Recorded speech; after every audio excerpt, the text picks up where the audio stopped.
यस्या भवद्भक्तजनार्तिहन्तुः पितृत्वमन्येष्वविचार्यतोर्णम् स्तम्भेऽवतारस्तमनन्यलभ्यम् लक्ष्मीनृसिंहं शरणं प्रपद्ये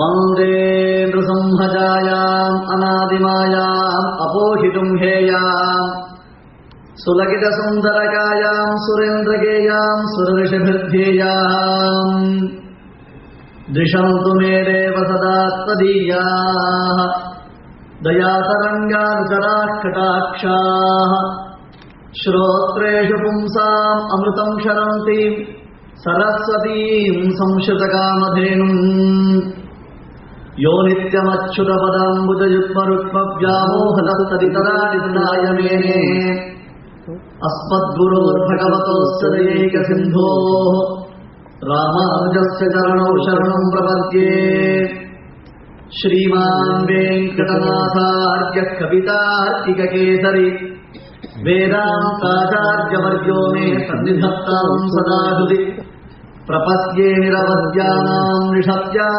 गुणसम्पदां शरणं भवभीतानां शठकोपमुनीश्वरम् श्रीरङ्गनाथशतकोपयतीन्द्रदृष्टम् लक्ष्मीनृसिंहषटजच्चरुणैकपात्रम् श्रीरङ्गवीररघुराक्षटकोपहृद्यम् वेदान्तदेशिकयतीन्द्रमहं प्रपद्ये श्रीमद्रङ्गशठादिसंयमिवराल्लब्धागमान्तद्वयम् श्रीमद्वीररघुत्वहाब्दषटजित्पादारविन्दाश्रयम् श्रीमद्वेदवतंसदेशिकयतेः कारुण्यवीक्षास्पदम् सेवे रङ्गदुरीनशासनवशम् नारायणं योगिनम् श्रीकृष्णमार्यं गरुणालयन्तं वेदान्तयुग्मं समधीतवन्तं वत्साभिजातं विदुषां वरेण्यं श्रीभाष्यसिंहं प्रणमामि नित्यम् वेदान्तदेशिकयतीन्द्रकटाक्षलब्धत्रय्यन्तसारमनवद्यगुणं बुधाक्रियं नारायणाद्ययदुधुर्यकृपाभिषिक्तं श्रीरङ्गनाथयतिशेखरमाश्रयामः வாழியருளாள வாழியணியத்தீரி வாழியதிராசன் வாசகத்தோர் வாழி சரணாகதி என்னும் சாருடன் மற்றொன்றை அரணாக கொள்ளாதார் அன்பு. நமஸ்தரசே சதசஸ்பதேச अपार करुणाम्बराशे आशीर्वत्सलस्य श्री भूमिरा वल्लभस्य श्री लक्ष्मीनरसिंहस्वामिनः कृपाकटाक्ष वैलक्षण्येन आळ्वार आचार्यवराणाम् अनुग्रह विशेषेण च अत्र अस्मिन् शोभनेऽस्मिन् पुण्यदिवसे आचार्यपादानाम् अध्यक्षे शुभक्षेत्रेऽस्मिन् षण्मुगानन्दे महामण्डपे दासः अनन्तपद्मनाभः उभयवेदान्तम् इति शीर्षकमधिकृत्य यत्किञ्चित् प्रस्तोतुमारभते तदर्थम् अत्रत्याः सर्वे मान्याः बुधाग्रेसराः पण्डिताः प्रधानतया आचार्यवर्याः अमुं बालम् अनुगृह्णन्तु इति सविनयं प्रार्थये. மகான்களே, உத்தமமான இந்த மண்டபத்தில் ஆச்சாரியர் மீதான சகாசத்தில் உபய வேதாந்தம்ன்றதான தலைப்புல பேசக்கூடியதான ஒரு நல்ல வாய்ப்பு அடியனுக்கு இன்றைய தினத்தில் ஏற்பட்டிருக்கு. பீஷ்மர் அம்பு படுக்கையில படுத்திருக்க அவரிடத்துல ஞானத்தை பெறுவதற்காக வியாசரும் கண்ணனும் தர்மபுத்திரனை அழைச்சிட்டு போறார். பீஷ்மர் என்னும் ஞானசூரியன் உலகத்தில் அஸ்தமித்து விட்டது என்றால் தர்மமே யாரும் சொல்ல மாட்டா, அனுஷ்டிக்கவும் மாட்டா. அந்த பயம் வியாசருக்கும் கண்ணனுக்கும். ஏன்னா கிருஷ்ணன் சொல்லியும் தர்மபுத்திரருக்கு மனசுல ஒரு சந்துஷ்டி உண்டாகாது. வியாசர் சொல்லியும் தர்மபுத்திரால ஏற்றுக்க முடியல. நான் எப்படி சிம்மாசனத்தில் உட்கார முடியும்? புஷ்பத்தை கொண்டு அர்ச்சிக்க வேண்டியதான மகான்களை, அன்பினால் அர்ச்சிக்க வேண்டிய மகான்களை அம்பினால் அடித்து வீழ்த்தினேனே, என்னால சிம்மாசனத்தை உட்கார முடியாது. யுதிஷ்டிரர் மனம் மயங்கிற. அதுக்காக சதே சர்வ ரகசியேஷு சம்சயான் மனசிஸ்திதான் சேத்தா பகீரதி புத்திரா. வியாசர் சொல்றார், ஏ தர்மபுத்திரா, உன் மனசுல எத்தனை விதமான கிளேசங்கள் இருக்கோ, என்ன சம்சயங்கள் இருக்கோ, இது எல்லாத்தையும் ஒழிப்பதற்கு ஒருவருக்கு மட்டும்தான் சக்தி சாமர்த்தியம் உண்டு. அவர்தான் பீஷ்மாச்சாரியர், கங்கையின் மைந்தன். வான பிடிவாரமா பலாத்காரமா அழைச்சிட்டு போய் நிக்க வைக்கிறார். எல்லாரையும் பார்க்க ஆசித்தர், தேவலர், வியாசர், சுமந்து, மயிலர், ஜெய்மினி எல்லா மகர்ஷிகளும் ஓடி வந்துட்டான். ஏன் தெரியுமா? கிருஷ்ணன் கீதை சொல்லச்சே அப்படி யாருமே பக்கத்துல இல்ல, ஒருத்தர் தான் ஆடியன்ஸ், அர்ஜுனன் மட்டும்தான் ஆடியன்ஸ் இருந்தான்.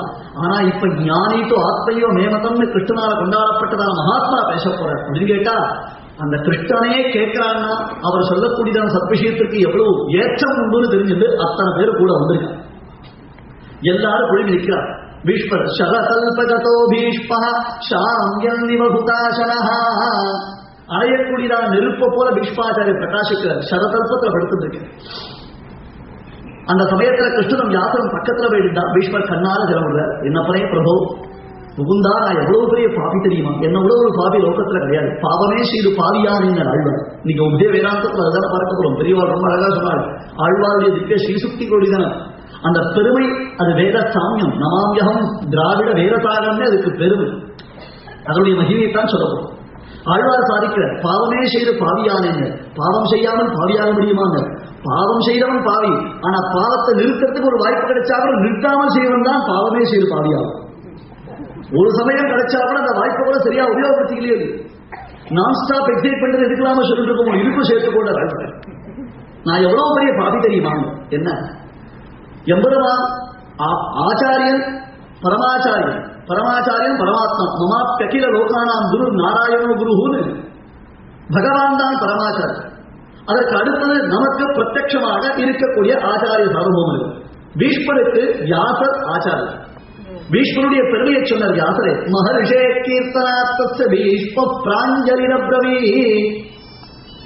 பீஷ்மர் குடிலுக்குள்ள இருக்கச்சே, தெருவில் யாரும் பேசிட்டு இருக்கச்சே அவன் வியாசர் அப்படின்னா உடனே பீஷ்மர் தன் தலைக்கு மேல கையை கூப்புவாராம். அவர் அறியாமல். அப்படி ஒரு ஆச்சாரிய பக்தி. அனுஷ்டானத்தை நாம தெரிஞ்சுக்கணும். அனுஷ்டானம் தெரிஞ்சுக்கணும். பெரியவாள் சொல்லச்சே என்ன சொன்னா, ராமாயணம் பாகவதம் கேட்டா அனுபவம் 10 நிமிஷத்துல கண்ணை தொடச்சிட்டு போயிடுவோம். ஆனா ஆச்சாரியாருடைய சரித்திரத்தை கேட்டா அது அனுஷ்டானம். நமக்கு இப்ப அனுஷ்டானம் தான் முக்கியம். அனுபவம் நிறைய கிடைச்சிட்டு இருக்கு. ஆனா அனுஷ்டானத்தை சொல்றவா இல்லை. அதுக்குத்தான் வியாசர் தர்மபுத்திர அழைச்சிருந்தோம். மகர்ஷே கீர்த்தனாத்ம பீஷ்ம பிராஞ்சலிரப்ரவி. வியாசருடைய திருநாமம் செவிப்பட்டவர்களே. பீஷ்மாச்சாரிய தலைக்கு மேல கையை கூப்பி செவிப்பாராம். அந்த அளவுக்கு ஆச்சாரிய பக்தி விஷயத்துல சிறந்தவர். இப்ப சொல்ற கிருஷ்ணா, நான் எவ்வளவு பெரிய பாபி. பரமாச்சாரியனான நீ வந்திருக்க, அதற்கு அடுத்தது பிரத்யக்ஷ ஆச்சாரியனான நீங்க வியாசாச்சாரியர் வந்திருக்க. உங்க 2 பேருக்கும் ஒரு சுஸ்வாகரம் சொல்லி சொஸ்திவாச்சரம் சொல்லி உங்களுக்கு ஒரு பூர்வகும்பத்தை சமர்ப்பிச்ச உங்களுடைய சரணாரங்கத்துல விழுந்து சேவிக்கிறதுக்கு பாக்கியம் இல்லாமல் இப்படி படுத்துட்டு இருக்கனே, இந்த ஒரு பாபம் உண்டா எனக்கு கேட்கிறேன். அதுக்கு மேல கிருஷ்ணன் அனுகிரகம் பண்ணுவான். நதே கிளானிஹி நதே மூர்ச்சா நதே தாபஹ நதே ருஜா. சௌக்கியமா இருக்கியா? உடம்புல நவத்தாரத்தை டியூப் சொல்லி இருக்கிற பார்த்து நான் சௌக்கியமா இருக்கேன்னு கேட்க முடியுமா? கிருஷ்ணனால மட்டும்தான் அந்த கேள்வி கேட்க முடியும். அந்த கேள்வி கேட்கறதுக்கு ஒரு தாற்பயம் உண்டு. என்ன தெரியுமா? நீ இப்ப சொல்லணும். நீ சொல்ற வார்த்தையை கேட்டுத்தான், நீ பேசக்கூடியதான பேச்சை கேட்டுத்தான் பீஷ்மருக்கு தர்மபுத்திரனுக்கு அவருடைய சம்சயங்கள்லாம் தீரப்போகிறது. நீ பேசுங்க, முடியவே முடியாதுன்னு பீஷ்மர். காரணம் என்ன? கிம் அகம் பக்ஷியம், நான் வயத்திறக்க முடியுமா? குரு சிஷ்யன் இவஸ்திதா. ஆச்சாரியன் அருகில் இருக்கும் பொழுது சிஷ்யன் பேச முடியுமா? அவன் வாய் திறந்து பேசுவதற்கு அவனுக்கு சக்தி சாமர்த்தியம் உண்டா? கிருஷ்ணா, என்னால பேச முடியாது என்று பீஷ்மர் மறுதளித்தார். பின்னர் கிருஷ்ணனுடைய அனுகிரகத்தினாலே உள்ளுவார் உள்ளத்துக்குள்ளே உடனாய் வெளியே இருக்கக்கூடிய எவ்வளவான் அந்த பிரவிஷ்ட சாஸ்தா ஜனானாம் சர்வாத்மா என்று சொல்லக்கூடிய அந்த பரமாத்மா அவனுக்குள்ளே புகுந்து ரிஷிகேஷனாக பீஷ்மரை பேச வைத்தான். பின்னர் ஏஷமே சர்வதர்மானம் தர்மோதிக தமோமதா என்பதாக மோட்ச தர்மத்தை அருளிச்சு பின்னர் உத்தமமான சகசிரநாமாத்தியாயத்தை பீஷ்மாச்சாரியர் சொன்னார். அந்த பீஷ்மனே குரு சிஷ்ய இவஸ்திதான். ஆச்சாரியன் இருக்கும் பொழுது சிஷ்யன் வாய் திறக்க முடியுமா? ஆச்சாரியன் எதிரிலே சிஷ்யனுக்கு பேசுவதற்கு அருகதை இருக்கா என்று கேட்டால் இன்றைய தினத்தில் அடியனுடைய நிலையை நீங்கள் எண்ணிக்கொள்ளுங்கள். அதற்காக சொல்லப்பட்ட ஒரு அவதாரிக்கும் இருந்தாலும் அங்கே கிருஷ்ணனும் யாசரும் சேர்ந்து அனுகிரகித்ததை போன்று இப்பொழுது அவன் தந்த வாக்கு ஆழ்வார் கூறுவர்.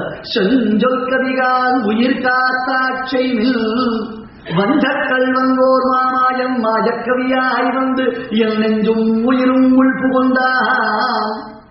கேவலம் இந்த சரீரத்தை ரட்சணம் பண்ணிட்டு நீங்க என்ன பண்ண போறேன்? எத்தனை நாளைக்கு இதை காப்பாத்திக்க போறேன்? எவ்வளவு நாளைக்கு இது சாஸ்வதம்? இது என்ன? எத்தனை ஒரு நிமிஷத்துல போயிடு சுவாமி. அனித்யாதி சரீராணி விபவோ நைவ சாஸ்வதா. நிலையில மண்ணுயிர் ஆக்கைகள் என்பார் ஆழ்வார். செஞ்சொல் கவிகாள் உயிர் காத்தாட்சைவில் வஞ்சக்கள் வன்மாமாயல் ஓர் மாயக்கவியாய் வந்து என் நெஞ்சுள் புகுந்தான் யோந்த பிரவிஷ்யமமாஜமிமாம் பிரசுத்தான் சஞ்சீவயத்த கில சக்தி தரஸ்வதாம்னா. துருவன் பேசிய பேச்சு ஆழ்வாருக்கு. துருவன் எம்பெருமான் பிரத்யட்சமா நேர சேவை சாதிக்கிறான். வாய் திறந்து பேச முடியல.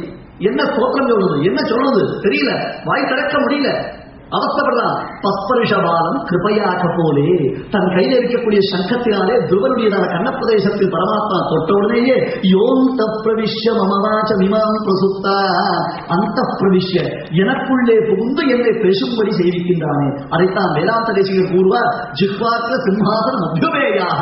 நானா பேசுகிறேன், எனக்கு பேசுவதற்கு சக்தி சாமர்த்தியம் உண்டா? இல்ல நாக்கு தான் அந்த உடனடி கேட்குமா? கேட்கவே முடியாது. என் பிரபு என்னுடையதான வள்ளல் ஹயக்ரீவ மூர்த்தி கால் மேல கால போட்டு நாட்களை உட்கார்ந்து இருக்கான். ஹலஹலஹா ஹலஹலஹா ஹலஹலஹான் அவன் சந்தோஷாதியத்தால் கணைக்கும் பொழுது அதுதான் சுவாமி எனக்கு வாக்காக வந்து விழுகிறது. நீங்கள் உயிரை ரட்சித்துக் கொண்டு என்ன பிரயோஜனம் உங்களுக்கு? இல்ல உங்களால காப்பாற்ற முடியுமா? அதனால்தான் சொன்ன பரமாத்மா கீதையில சொல்லச்சே, ஏ அர்ஜுனா அசோச்சா அங்கசோச்சத்துவம் பிரத்யாவானாம்ச பாஷதே. அழியக்கூடியதான ஆத்மவஸ்துவை அழிக்க முடியாத ஆத்மவஸ்துவை அழிக்க முடியாது. அழியக்கூடிய சரீரத்தை அது அழிக்கப்படாமல் காப்பாற்ற முடியாது. ரெண்டுமே ரெண்டு எக்ஸ்ட்ரீம். நீ என்ன பண்ணாலும் உன்னால ஆத்மவஸ்துவை அழிக்க முடியுமா? கத்தியால வெட்ட முடியாது, நெருப்புல போட்டா கொளுத்த முடியாது, இல்ல பாறையில வச்சு நசுக்க முடியாது. இனிமே எதுவுமே பண்ண முடியாதுன்ற ஒரு ஸ்திதியில் இருக்கக்கூடிய ஆத்மா, அந்த ஆத்மா அழிந்து விடும் என்று நீ சொல்கிறாயே, அது அழிக்க முடியாது. இந்த சரீரம் நீ இன்னைக்கு காப்பாற்றி வச்சிருக்க. பீஷ்மர் துரோணர் இவாளெல்லாம் சேவிக்கணும், பூஜை பண்ணணுன்ற நாளைக்கு எப்படி இருப்பாரா? எத்தனை நாளாக இருக்க முடியும்? ததி சஞ்சலம் ஆயுஷ்யம் மின்னின் நிலையில மண்ணுயிராக்கைகள். ஒரு மின்னலை போல தோன்றி மறையக்கூடியது இந்த சரீரம். இது விட்டாச்சுன்னா அடுத்தது இன்னொருக்கு போகிறது, அதை விட்டாச்சுன்னா அதுக்கு மேல இன்னொரு போயிட்டு இருக்க போடுது. அப்ப இதை காப்பாற்ற முடியுமா? காப்பாற்றாது. ஆத்மாவை காப்பாற்ற சர்வ செய்வ ஆத்மானம் கோபாயே சாஸ்திரம் சொல்றது. எப்பாடுபட்டாவது நம்முடைய ஆத்மாவை நாம் காப்பாற்றிக் கொள்ள வேண்டும். அதற்கு ஒரே வழி ஆச்சாரிய சம்பந்தம். சர்வசைவ ஆத்மானம் எந்த ஒரு வழியிலேயாவது நம்ம ஆத்ம ரட்சணத்தை நாம செய்து கொள்ள வேண்டும். சரீர ரட்சணத்தை விவேகிகள் ஞானிகள் ஒருபொழுது எதிர்பார்க்க மாட்டார். ஆத்ம ரட்சணம் தான் அவளுக்கு முக்கியம். உயிர் காத்த ஆட்சியின் வஞ்ச கல்வன் ஓர் மாமாயன் என் நெஞ்சுள் புகுந்தான். யாரோ ஒரு திருட எப்படி வந்தாலும் தெரியல சுவாமி, எந்த பக்கத்துல உள்ள வந்தாலும் தெரியல. உள்ள விட்டு வெளியில போனாத்தான் உள்ள வரத்துக்கு அந்த பகிஷ்சத சர்வம் யாப்யநாராயணஸ்திதா அப்படின்னு உள்ளும் புறவும் எல்லா இடத்திலும் அவன் வியாபித்திருப்பவன். அந்த பகிஷ்சத சர்வம் உள்ளையும் இருக்கான், வெளியிலும் இருக்கான். அடியேன் உள்ளான் அண்டத்தகத்துள்ளான் புறத்துள்ளான். ஆழ்வார் அந்தர்பகிஷ்சத சர்வம் அடியேனுள்ளான் அண்டத்தகத்துள்ளான் புறத்துள்ளான். அந்த அண்டத்தகத்துள்ளான் புறத்துள்ளான் பகிஷ்சத சர்வம் உடன்னிசை உயிர் என கறந்து எங்கோ பறந்துடன் அகை. திருப்பி சொன்ன இதுதான் வேதத்துல சொல்லப்பட்டதான வார்த்தைகள், வேதத்துல சொல்லப்பட்டதான தத்துவ விவேச்சனம். அது நமக்கு புரியுற மாதிரி சொல்லி வச்சோம். அந்த மாதிரி ஒரு வாக்கு அது அவளுக்கு ஏற்பட்டது. வால்மீகி மகரிஷி அவரா பேசினார். அவரால் முடியுமா? அவரால் முடியாது. காரணம் என்ன? வேத வேத்யே பரே பும்சி ஜாதே தசரதாத்மஜே வேத பிராச்சேரசாதாசீத் சாட்சாத் ராமாயணாத்மனா. நாரதர்கிட்ட கதை கேட்ட, சாதாரணமா கதை கேட்ட உடனே மறந்து போறதுதான் சம்பிரதாயம். ஆனா வால்மீகி மறக்க அந்த விஷயத்தை கேட்டுங்க. சம்க்ஷேப ராமாயணத்தை பரிபூர்ணமா கேட்டுங்க. எப்படி ஆரம்பிக்கலாம், எப்படி ஆரம்பிக்கலாம் யோசிச்சுட்டே போற. புண்ணியாமவாப தமசாம் தமசாலிகந்திரி என்றால் போஜன் சம்பூ ராமாயணத்தை வரும்போது அதுவரையும் கங்கையில ஸ்நானம் செய்தவருடைய அனுஷ்டானங்களை செய்யக்கூடியவர் அன்றைய தினத்துல தனக்கு அனுஷ்டானத்திற்கு காலம் அதிக்கிரமித்து விட்டது. இது முக்கியமா யோசிச்சுக்கணும். தன்னுடைய அனுஷ்டானத்திற்கு காலம் அதிக்கிரமித்து விட்டது. சிவராமாயணமே அனுஷ்டானத்தை வலியுறுத்த வந்ததுதான். அனுஷ்டானத்தின் அடிப்படையில் தான் ஆரம்பிக்கப்பட்டது.